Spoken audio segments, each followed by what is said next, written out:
selon saint Matthieu.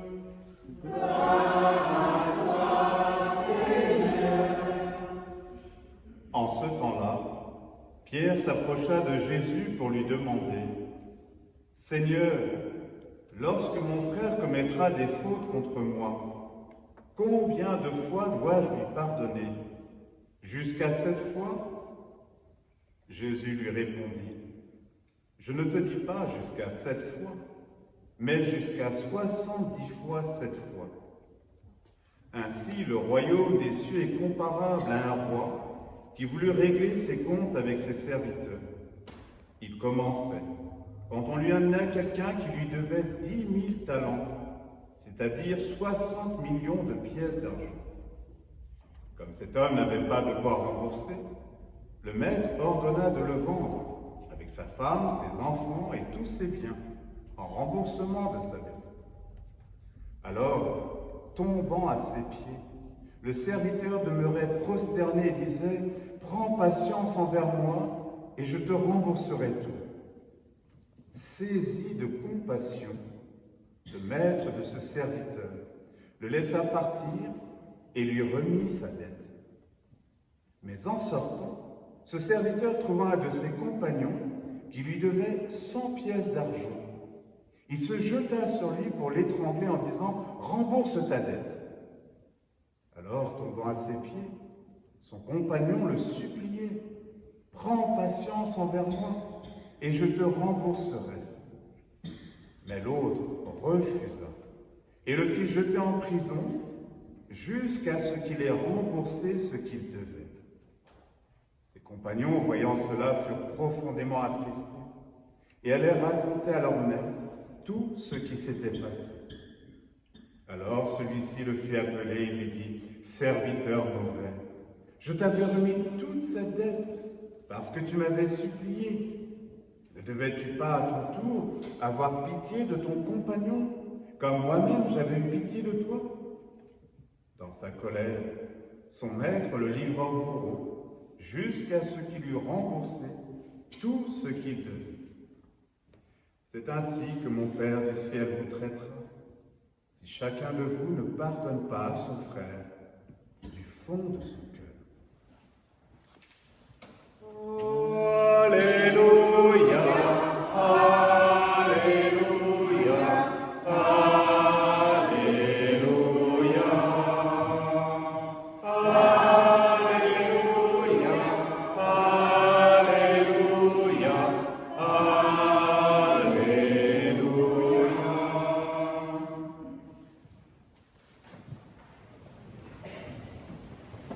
Le thème du pardon, un thème qui est loin d'être évident, puisque nous faisons tous l'expérience qu'il n'est pas facile de pardonner et qu'il faut justement s'entraider et s'encourager à pardonner. Hier, j'ai eu la joie de célébrer la messe à Nerville et il y avait Clémentine.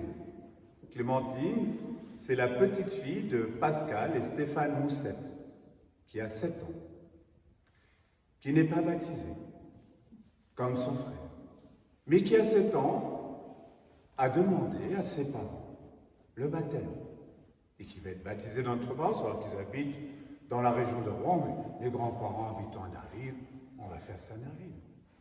Et j'ai demandé à Clémentine, est-ce que c'est facile de pardonner? Est-ce que tu as déjà rencontré des difficultés justement pour accorder le pardon? Et je voyais bien que, comme nous, elle fait cette expérience que ce n'est pas toujours facile. Et je lui ai dit, mais avec le baptême, le Seigneur va te donner des compagnons pour t'aider justement à grandir dans cette force du pardon, puisque cette force, c'est cette force qui nous donne à entendre sur le bois de la croix. Père, pardonne-leur. Ils ne savent pas ce qu'ils font. Pardonne-leur. La dette dont nous parle l'Évangile, le premier, là, on a vu 60 millions de pièces d'argent. Une dette énorme, qu'il ne peut pas rembourser d'ailleurs, puisque le maître, quand il dit, voilà, il ne peut pas rembourser, le maître dit, ben, vendez-le, voilà, à lui, sa femme, ses enfants. Et on dit, quel maître, un maître un peu sévère quand même, quoi.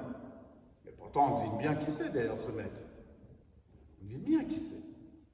Mais le maître est pris de compassion lorsque l'autre lui dit justement, je t'en supplie, prends pitié de moi, je te rembourse. Et le maître, qu'est-ce qu'il fait? Il remet tout.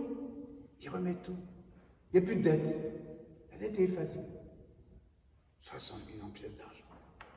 Et lui, à peine sorti, un qui lui doit quelques piécettes d'argent, il se jette à son cou et le fait mettre en prison. Le maître, entendant cela, effectivement, dit, mais comment ça? Je t'ai remis une dette énorme et toi, au lieu de faire pareil, tu vas te jeter au cou, tu vas le faire mettre en prison. Et chaque fois que nous ne pardonnons pas nos frères et sœurs, quelque part, nous les mettons en prison. Nous manquons de confiance, nous croyons qu'ils ne pourront pas changer, et donc nous les condamnons. Nous les condamnons. Alors que lui n'est pas venu pour nous condamner. Il est venu pour nous sauver précisément, par la force du pardon. Et les compagnons, hier, certains d'entre vous étaient là et ont entendu et voient bien que les homélies, voilà, la trame est là, mais comment aussi elle se vit en fonction de l'assemblée. Hier, je leur disais le mot compagnon. J'ai été chercher un petit peu, voilà, c'est toujours intéressant le vocabulaire qui est utilisé dans la Bible. Alors, compagnon, il y a plein de définitions. Mais celle qui a retenu mon attention, c'est celle de compagnon comme les compagnons du Tour de France. Et la définition du mot compagnon, c'est personne qui a terminé son apprentissage, mais qui n'est pas encore maître. Et j'ai dit à Clémentine, nous avons, nous, terminé notre apprentissage. Baptisé, profession de foi, communion, confirmation, prêtre, époux, épouse, diacre, que sais-je. Mais on n'est pas encore passé maître. On a encore besoin, justement, de s'entraider en compagnons, de marcher ensemble, pour s'encourager, plutôt que, justement, de tomber dans le piège du jugement, de la condamnation, plutôt que de nous mettre en prison les uns les autres. Le Seigneur est là, justement, pour nous faire avancer sur ce chemin. Et la belle lecture, c'est pour ça que j'ai demandé à Maëva, justement, parce que samedi dernier, elle a magnifiquement bien lu à Nerville, et j'ai dit une lecture comme ça, il faut qu'elle résonne à nos oreilles. Quand on entend un enfant nous dire « Pense au commandement et ne garde pas rancune envers le prochain, pense à l'alliance du Très-Haut. » Sois indulgent pour qui ne sait pas. Sois indulgent envers celui qui est esclave, envers celui qui n'a pas encore trouvé la vraie lumière. Toi, tu l'as trouvé. Je te l'ai confié, justement. Vous êtes la lumière du monde. Je te la confie pour qu'à ton tour, tu puisses la transmettre, pour que tu puisses éclairer celui qui n'est pas encore éclairé. Et au sein même de notre communauté, on a toujours besoin d'être éclairé, de s'éclairer les uns les autres. Oui, si un homme nourrit de la colère contre un autre homme, comment peut-il demander à Dieu la guérison? Et j'entends souvent dans les confessions, ou des frères ou des sœurs qui ont du mal à venir à la confession. Et oui, je reviens dessus, c'est le début d'année, donc j'en profite. Et me dire, mais j'ai du mal parce que je ne sais pas s'il va vraiment pouvoir me pardonner. Ou je risque de recommencer, alors finalement, pourquoi venir? Pourquoi lui faire perdre du temps? Mais il faudrait plutôt entendre Dieu nous dire, mais pourquoi toi tu me fais perdre du temps? Et pourquoi tu perds du temps pour ce monde, justement, qui a besoin de toi, qui a besoin de recevoir à travers ce que je veux te donner pour le monde, cette miséricorde, cette lumière, ce salut, cette guérison. Parce que le monde a besoin effectivement de cette guérison. Oui, s'il n'a pas pitié pour un homme, son semblable, comment peut-il supplier pour ses péchés à lui? Avoir de la compassion comme le maître. Et la définition du mot maître, j'ai été regarder aussi. Le maître, c'est le roi plutôt. Le roi, c'est celui qui exerce à vie le pouvoir souverain. Notre Dieu, effectivement, exerce à vie ce pouvoir souverain et il veut nous donner justement à partager ce pouvoir pour donner vie au monde, pour la vie éternelle. Frères, aucun d'entre nous, nous dit saint Paul, ne vit pour soi-même et aucun ne meurt pour soi-même. Nous mourrons pour le Seigneur parce que nous sommes les membres de son corps.